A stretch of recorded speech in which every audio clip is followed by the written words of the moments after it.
नमस्कार. मी श्री वसंत ज्ञानदेव मोरे. माझ्या वसंत डी मोरे या यूट्यूब चॅनेलमध्ये आपले मनपूर्वक स्वागत करतो. नमस्कार विद्यार्थी मित्रांनो. आज आपण माझ्या या व्हिडिओमधून विषय सामान्य विज्ञान इयत्ता 8वी पाठ क्रमांक 18 परिसंस्था यामधील घटक परिसंस्थेचा ऱ्हास होण्यासाठी कारणीभूत मानवी कृती कोणत्या याविषयी सविस्तरपणे माहिती जाणून घेऊया. मानवी हस्तक्षेपामुळे होणारा परिसंस्थांचा ऱ्हास. मानवाच्या विविध कृतींचा परिसंस्थांच्या कार्यावर घातक परिणाम होतो. त्यामुळे परिसंस्थांचा ऱ्हास होतो. उदाहरणार्थ खाणकाम आणि मोठ्या प्रमाणावरील वृक्षतोड यामुळे जमिनीचा वापर बदलू शकतो. तसेच त्यामुळे सजीव आणि निर्जीव घटकांचे संबंधही बिघडतात. विविध मानवी प्रक्रिया व कृती परिसंस्थावर वेगवेगळ्या प्रकारचे परिणाम करतात. एखाद्या विशिष्ट प्रकारच्या परिसंस्थेचे दुसऱ्या प्रकारच्या परिसंस्थेत रूपांतर होण्यापासून ते एखादी प्रजाती नष्ट होण्यापर्यंत असे परिणाम होतात.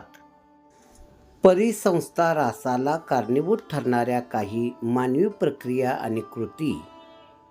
लोकसंख्या वाढ व संसाधनाचा वाढलेला वापर. परिसंस्थेमध्ये मानव प्राणी भक्षक या गटात मोडतो. मानवाला सामान्य परिस्थितीत परिसंस्था त्यांच्या गरजेपुरत्या गोष्टी पुरवू शकतात. परंतु लोकसंख्या वाढीमुळे मानव गरजा भागवण्यासाठी निसर्गाकडून बेसुमार साधनसंपत्ती घेत राहिला. जीवनशैलीच्या नव्या बदलामुळे मानवाची जगण्यासाठीच्या किमान गरजेच्या गोष्टीपेक्षा अधिकची मागणी वाढली.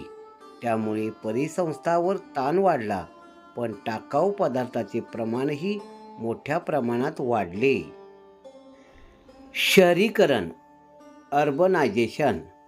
वाढत्या शहरीकरणाच्या सततच्या प्रक्रियेमुळे जास्तीची घरबांधणी व इतर पायाभूत सुविधांसाठी अधिकाधिक शेतजमीन, दलदलीचा भाग, पाणथळीचे क्षेत्र, जंगले व गवताळ प्रदेशांचा वापर होतो आहे.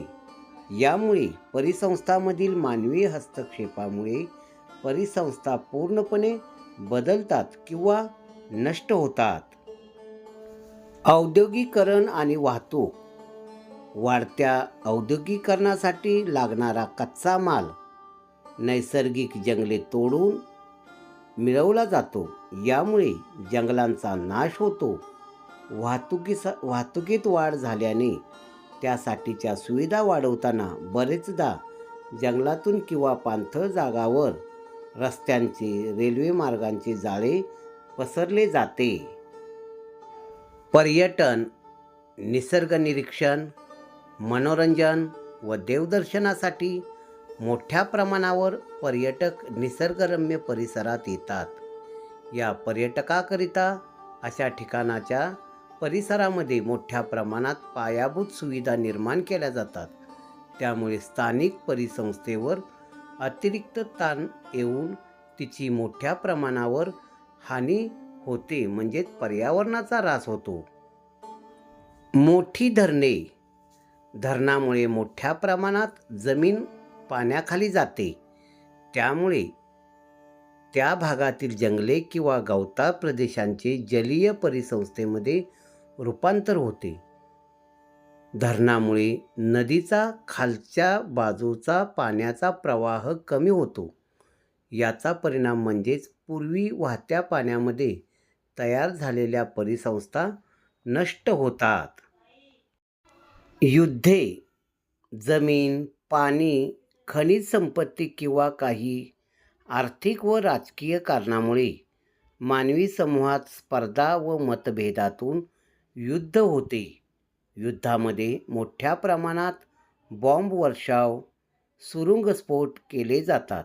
यामुळे फक्त जीवितहानी होते असे नाही, तर नैसर्गिक परिसंस्थांमध्ये मोठे बदल होतात किंवा त्या नष्टसुद्धा होतात.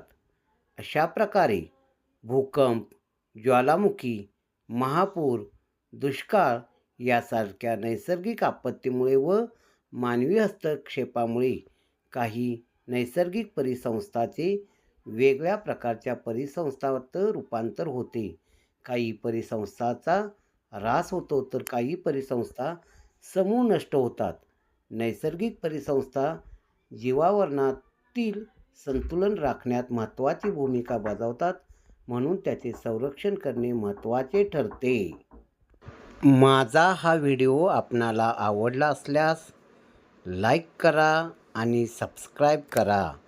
माझा हा व्हिडिओ आपण शेवटपर्यंत मनपूर्वक पाहिला त्याबद्दल धन्यवाद.